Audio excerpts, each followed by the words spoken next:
फालसे का शरबत शदीद गर्मी और लू में सन स्ट्रोक से महफूज रखता है। फालसे का शरबत बनाएं बग़ैर ब्लेंडर, बग़ैर किसी मशीन की मदद से, बहुत ही ज़बरदस्त बेहतरीन तरीके से, और इसे फ्रीज़ करके रखें और जब जी चाहें शरबत बनाएं और पिए। कोई केमिकल, कोई प्रिजर्वेटिव इसमें इस्तेमाल नहीं किए गए हैं।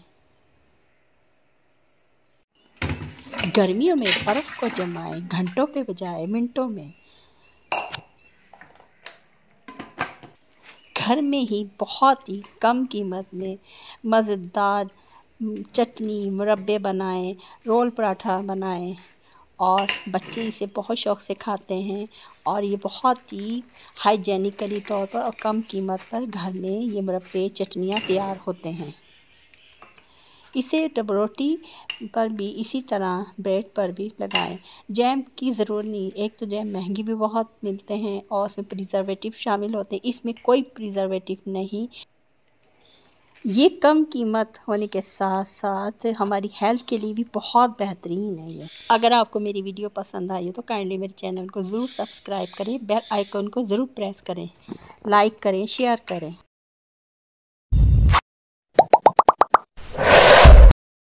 अस्सलाम वालेकुम my YouTube family, welcome to my YouTube channel Fahmi's cooking and kitchen hacks.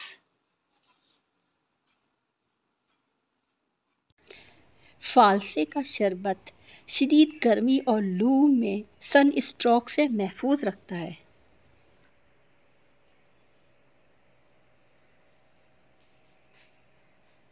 फालसे का इस्तेमाल गर्मी की शिद्दत से महफूज रखने और प्यास बुझाने का अहम ज़रिया है। फालसा मैदा और जिगर को तक़वियत देता है और जिस्म से गर्मी का इखराज करता है। ये जिस्म को ठंडक पहुंचाने के साथ जिस्म में पानी की कमी को दूर भी करता है। आजकल बाज़ार में फालसे आए हुए हैं। मैं बाज़ार गई थी तो मुझे नज़र आया तो मैंने फ़ौरन लिया। अब मैं इसका क्या करूँगी, बग़ैर ब्लेंडर के, बग़ैर किसी भी मशीन के मैंने फालसे का शरबत बनाना है। क्योंकि फ़ालसा वैसे तो खाया नहीं जाता, बहुत मुश्किल होता है इसको खाना, क्योंकि इसमें खटास भी होती है। इसलिए इसका सबसे बेहतरीन इसका तरीका फ़ालसे का शरबत बनाना है। फ़ालसे का शरबत बनाने के लिए सबसे पहले तो फ़ालसों को मैंने पानी में अच्छी तरह से धोया है। अच्छी तरह से वॉश करें जब तक इसका पानी बिल्कुल क्लियर हो जाता है, साफ़ हो जाए तो इसे फिर किसी भी जाली की उसमें बास्केट में निकाल लें। निकाल कर अब इसे दूसरे किसी बाउल में डाल दें। अब इसमें कोई गला सड़ा ख़राब दाना है तो उस दाने को निकाल दें। अब इसमें क्या करना है, ये सॉल्ट मैंने लिया है। सॉल्ट उसके हिसाब से डालना है जितने फ़ालसे हैं। ये हाफ़ केजी फ़ालसे हैं। मैंने इसमें 1 स्पून सॉल्ट का डाला है। थोड़ा थोड़ा करके मैंने सॉल्ट इसमें शामिल किया है और इसको ऊपर नीचे किया फ़ालसों को, ताकि ये सॉल्ट है सारे फ़ालसों में इक्वली सब में ये लग जाए। इसी तरह आपने भी करना है। अगर आपने सॉल्ट को कम रखना है तो कम रखें। ब्लड प्रेशर के जो होते हैं, जिन्हें ब्लड प्रेशर होता है, वो बेशक अपने हिसाब से सॉल्ट को रखें। अब इसको मैंने कवर करके प्लेट से ढक के रख दिया है और तकरीबन 15 से 20 मिनट के लिए इसको ऐसे ही मैंने छोड़ देना है। अब 15 से 20 मिनट का टाइम हो गया है। मैंने क्या किया है, इसे या तो हाथों की मदद से इसको मसलें या फिर आपके पास कोई भी चीज़ है मसलने वाली। ये हाथों से बहुत आराम से सॉफ़्ट है, बहुत सॉफ़्ट हो गया है। नमक इसमें जो मैंने शामिल किया था उसने फ़ालसों को बहुत नरम कर दिया है। अच्छी तरह हाथ से ही इतना देखें ना, हलवे की तरह ये हो रहे हैं बिल्कुल। अगर आप नहीं चाहते कि हाथ से इसके मसलें तो आपके पास इस तरह पोटैटो मैश करने वाला होता है, ये भी इस तरह का, जो भी चीज़ हो उसकी मदद से भी इस तरह इसको मैश कर सकते हैं, इसको मसल सकते हैं। ये देखें, इसका मकसद ये है कि इसका गूदा और ये जो है ना अच्छी तरह यकजान हो जाए, अच्छी तरह मसला जाए। देखिए किस तरह हलवा सा बन गया है, बिल्कुल सॉफ़्ट हो गया है ये फाल से। अब मैंने दूसरा बाउल लिया है और एक मैंने स्टैनर, कोई इस तरह लेना है, ना बहुत पतली स्टैनर की वो जाली हो ना मोटी हो कि वो बाहर गूदा भी निकले। बस जिस तरह चाय छानते हैं, दूध की मलाई छानते हैं ना, जो आपके घर में होती है, उस तरह की थोड़ी सी हल्की सी मोटी वाली लें। अब इसमें मैंने पानी थोड़ा थोड़ा सा ऐड करके देखें, सिर्फ़ और सिर्फ इसमें इसका जो रस है, जो इसके अंदर जूस है फालसों के अंदर, वो इस में बाउल में जाएगा। जो इसका गूदा है ऊपर, जो कहते हैं ना वो आखिर में जो बच जाता है, फोक कह सकते हैं हम, रॉ मटेरियल कह सकते हैं, इसका जो बीज होते हैं और जो इसका रॉ प्रोडक्ट होता है, वो सिर्फ रह जाएगा। सारा जूस जो असर है ना, इस तरह थोड़ा थोड़ा करके पानी शामिल करते रहें और इसको इस तरह अच्छी तरह हाथ से दबाते रहें और इसका जूस सारे का सारा ये जो बाउल है इसके अंदर आता जाएगा। अगर 1 kg आपने फालसे लिए हैं तो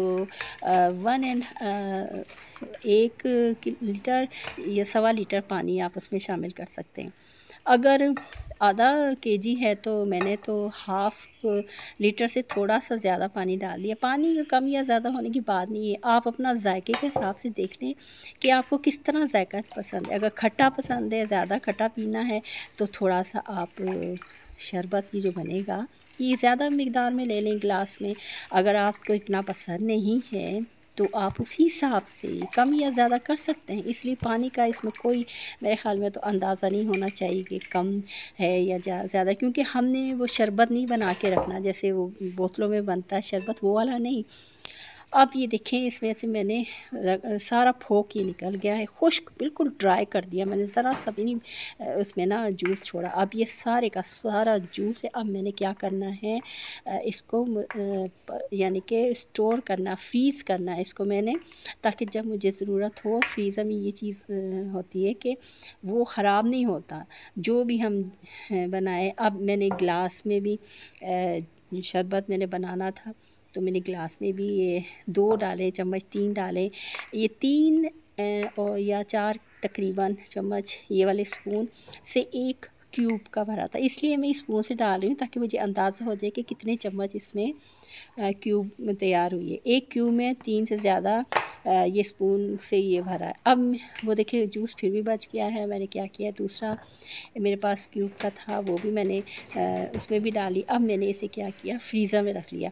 ये पायदार काम हो गया, मुस्तकिल काम हो गया। यानी कि अगर मैं नीचे फ्रिज में रखती तो फ्रिज में इतना ज़्यादा तो नहीं चलता, 2-3 दिन 4 दिन ज़्यादा से ज़्यादा चल जाता है, ज़्यादा नहीं चलता। लेकिन फ्रीज़र में इसे रखने से ये फ़ायदा है कि ये काफ़ी अरसे तक रह सकता है, यानी कि ख़राब नहीं होगा। अब मैंने जो थोड़ा सा जूस मैंने बचा लिया था बाउल में, इसमें मैंने अब गिलास बनाने हैं। इस गिलास में बनाने के लिए मैंने जो शुगर का पाउडर शुगर तैयार किया था, इससे बहुत जल्दी ये हल हो जाता है, वरना अगर शुगर मैं वैसे ही डालूँगी तो वो बहुत टाइम लगता है।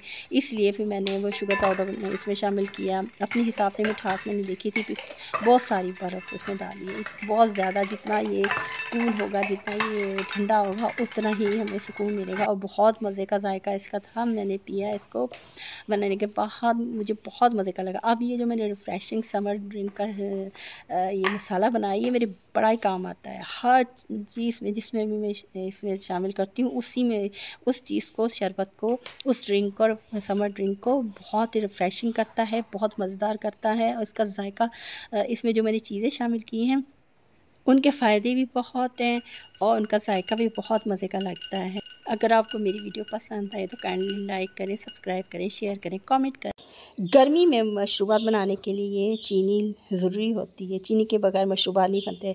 लेकिन ये जो मोटी चीनी होती है, इसके दाने मोटे होते हैं, इसलिए इसको घोलने में, इसको हल होने में बड़ा टाइम लगता है और उसके पूरी तरह हल भी नहीं होती। इसका हल ये है कि इससे ग्राइंडर में बारीक पीस लिया जाए, इस तरह के इसका पाउडर बन जाए। ये पाउडर बनाकर इसे किसी भी जार में जिसमें आप चीनी रखते हैं उसमें डालकर, ख़ास तौर पर ये मशरूबात के लिए या लस्सी कोई ऐसी चीज़ें होती हैं वो उनके लिए रख लीजिए और उस पर लिख लिया जाए। लेबलिंग बहुत ज़रूरी होती है। ये देखिए कितना अच्छा फ़ाइन पाउडर बन गया है और ये देखिए किस कदर मोटा मोटा दाना है। ये बहुत टाइम लगता है इसको हल करने में और हल भी नहीं होती, नीचे भी रह जाती है ग्लास के जिस चीज़ में डालकर इसको हिलाया जाता है। ये जो पाउडर बनता है ये बहुत क्विक तरीके से हल हो जाता है और सेकंड्स में इससे ये शरबत जूस जो भी हम बनाना चाहें इससे बन जाते हैं। इस लिहाजा या फिर ये शुगर सिरप होता है ये भी बहुत बेस्ट होता है। शुगर सिरप बना लें या शुगर पाउडर बना लें, अपने काम को आसान बनाएं, ज़िंदगी आसान बनाएं। हर मौसम में जब सूरज आग बरसा रहा होता है तो सबकी ख्वाहिश होती है कि इस वक्त ठंडा ठंडा पानी पिया जाए या ठंडी हवा के झोंके कहीं से भी मैसर आ जाएं। अब कूलर के पानी की मिसाल लें। कूलर में जब हम बर्फ़ डालते हैं तो बर्फ़ को फ्रीज़र में जमने में भी गर्मियों में बहुत ज़्यादा टाइम लगता है, काफ़ी घंटे लगते हैं। मेरी आज की टिप में ये घंटों के बजाय मिनटों में बर्फ़ को जमाएं। इसके लिए जब आप कूलर में बर्फ़ डाल दें तो एक बात का भी ख्याल रखें कि कूलर के ऊपर जो ढक्कन होता है लिड को वो अच्छी तरह टाइटली बंद करें ताकि इससे पानी काफ़ी देर तक ठंडा रहेगा कूलर में। और फिर इसके बाद हम यही करते हैं कि कूलर में पानी भरने के बाद जब ये डोंगा होता है जो कटोरा होता है पानी का जो जिसमें बर्फ़ जमाते हैं वो टेप वाटर लेते हैं, लेकिन हर चीज़ ही गर्म होती है। पानी को हाथ लगाएं तो वो भी गर्म होता है, तो इसलिए वो गर्म पानी कटोरे में नहीं लेना। अब हम उबला हुआ पानी देखते हैं, उबले हुए पानी को भी उबाल कर रखते हैं तो काफ़ी वक्त लगता है, वो ठंडा नहीं होता इतनी जल्दी से। इसलिए इस गर्म पानी को नीम गर्म पानी होता है इसको भी आप डब्बे में नहीं डालें फ्रीज़ करने के लिए, बर्फ़ जमाने के लिए। फिर क्या किया जाए इसका हल ज़बरदस्त मैं जो तरीका बता रही हूँ वो है कि जो आप पानी कूलर तैयार करते हैं बर्फ़ डालते हैं वो पानी बहुत ठंडा हो जाता है। इसलिए बर्फ़ जमाने के लिए इसी ठंडे पानी को कटोरे में लेना है। कटोरा भी सिल्वर का और सिल्वर में बहुत जल्दी बर्फ़ जमती है। अब फ्रीज़र में इस कटोरे को रखते हुए चंद बातों का ख्याल रखना है कि फ्रीज़र में जो ऊपर जाली होती है उसके ऊपर ये बर्फ़ का कटोरा जमने के लिए नहीं रखना, क्योंकि ये इसमें फिर टाइम लग सकता है। इसको ऊपर के उसमें जाली पर नहीं रखना। बर्फ़ जमाने वाले इस कटोरे को फ्रीज़र के नीचे वाले हिस्से में रखना है। इस तरह ये बर्फ़ घंटों के बजाय मिनटों में जमेगी। बिस्मिल्लाहिर्रहमानिर्रहीम। आम का सीज़न शुरू होते ही सबसे पहले कच्चे आम आते हैं, यानी कि केरियाँ। केरियों से बहुत ही मज़ेदार बहुत ज़बरदस्त चीज़ें तैयार होती हैं। रवायती कदीम तरीक़ों से हम घर में अचार, चटनी, मुरब्बा ये बनाते हैं और ये हमारे खानों को मज़ीद मज़ेदार कर देते हैं। इन्हें जब हम घर में तैयार करते हैं तो एक तो ये बहुत कम कीमत पर घर में तैयार होते हैं और दूसरी ये हाइजेनिकली तौर पर साफ़ सुथरे घर में तैयार होते हैं। इनसे मज़ेदार मुरब्बा, चटनी, अचार बनाएं और बाज़ार के महंगे जैम, जेलीस, मुरब्बे वगैरह को भूल जाएं।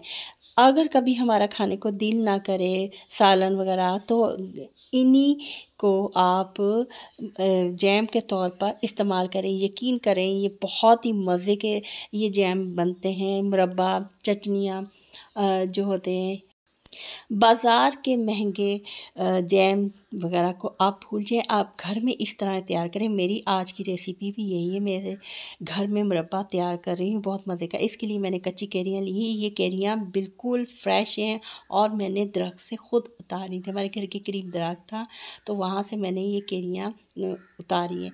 ये बहुत ही फ्रेश हैं और इनको मैंने अच्छी तरह वॉश किया है। वॉश करना बेहद ज़रूरी होता है। अच्छी तरह वॉश करने के बाद इन्हें पील ऑफ़ किया। देख सकते हैं कि पील ऑफ़ करने के बाद इसका कलर कितना फ़्रेश होता है। उसकी सख्त होती हैं, वाइट होती हैं बिल्कुल। बाज़ार में तो मालूम नहीं कितने दिन के बाद मार्केट में आती हैं, दरख्त से जब तोड़ा जाता है। इसके लिए सबसे पहले जैम बनाना है। मैंने देगची में पानी लिया है। पानी में मैंने हाफ़ टी स्पून मैंने सॉल्ट डाला था और हाफ़ से हाफ़ मैंने हल्दी डाली है। ताकि इसका जो कलर, ये मैंने केरियों को इस तरह बारीक बारीक लंबाई में कतले से काटे हैं, ताकि इस पर जब कलर आ जाएगा तो कलर बहुत प्यारा लगेगा।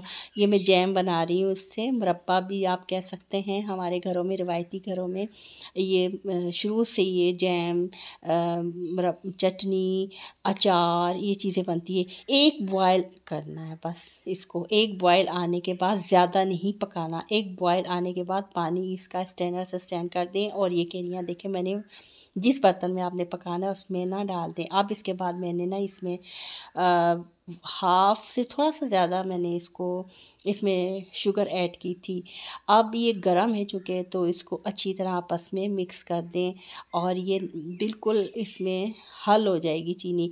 हल्का सा मैंने फ्लेम ऑन किया है चूल्हे का, ज़्यादा वो नहीं करना, हल्की आंच पर रखना है और इसको तकरीबन 15 मिनट के लिए ऐसे हल्की आंच पर रखना है। 15 मिनट के बाद मैंने इसमें दालचीनी का पीस, लौंग और जायफल होती है, ये थोड़ी सी मिकदार में मैंने इसमें शामिल की है। ज़्यादा नहीं डालनी, थोड़ी सी मिकदार में डालनी है। और ये देखिए चीनी ने पानी इसका छोड़ दिया था। अब मैंने चिली फ्लेक्स इसमें 1 स्पून इसमें शामिल किए हैं, इसका बहुत अच्छा जायका आएगा। मैंने एक लेमन लिया था और उसका जूस मैंने इसके अंदर ऐड किया है।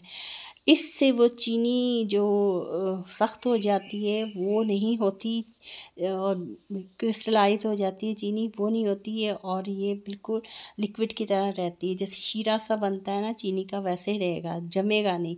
इसके बाद मैंने इसमें फूड कलर ऐड किया है, थोड़ा थोड़ा करके डाला। फूड कलर से ये होगा कि इसका कलर बहुत खूबसूरत सा आएगा। अगर हम फूड कलर नहीं डालेंगे तो ये हल्का सा लाइट सा क्रीमी सा होगा, लेकिन इससे थोड़ा सा डार्क कलर आएगा, एक खुशनुमा कलर भी लगेगा। कोई जायका तो होता ही है ना, कलर भी बहुत अट्रैक्ट करता है। खाना देखने में अच्छा लगे और मज़े का हो तो फिर खुद ही दिल करता है कि इसको खाया जाए। ये मुरब्बा यकीन करें जैम बहुत ही मज़े का बनता है, बहुत अच्छा इसका जायका होता है। ये देखिए सारा इसकी जो चीनी थी वो हल हो गई है और मैंने ना इसे स्टोव को बंद कर दिया है और इसको लिड को पूरा बंद नहीं किया, ताकि इसकी जो गर्मी है हल्की सी निकले। अब ये पूरा फुल तैयार हो गया है, ये तकरीबन 15-20 मिनट में ये तैयार हो जाता है। अब इसे मैं सर्व कर रही हूँ। किसी भी आप इसे जार में भी डाल के रख सकते हैं या किसी बाउल में भी रख सकते हैं। अब ये ठंडा हो गया है, ठंडा होने के बाद इस जैम में मैंने विनेगर सिरका डाला। इससे ये काफ़ी दिन तक चल जाता है। जैसे प्रिजर्वेटिव इस्तेमाल किए जाते हैं ना, तो ये भी एज अ प्रिजर्वेटिव के इस्तेमाल किया जाता है चटनी में, मुरब्बे में।